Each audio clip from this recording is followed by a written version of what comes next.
তাই নরমালের এক্সিস্টেন্স ট্যানজেন্টের সঙ্গেই কিন্তু আমরা পাবো।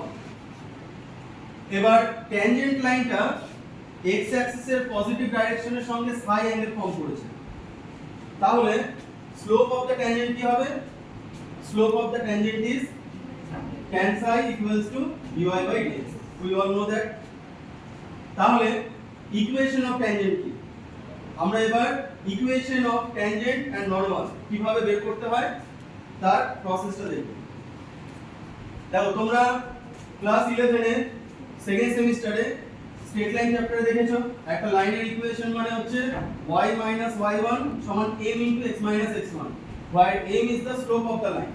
তো এখানে ট্যানজেন্টের স্লোপ হচ্ছে dy by dx, আমরা একটু আগে দেখলাম।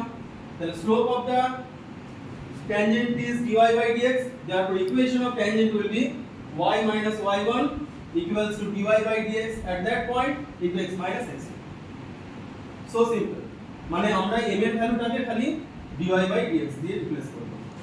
আর ইকুয়েশন অফ নরমাল এর ক্ষেত্রে কি হবে? দেখো ট্যানজেন্ট আর নরমাল পরস্পরের সঙ্গে কিভাবে অবস্থান করছে 90 ডিগ্রিতে।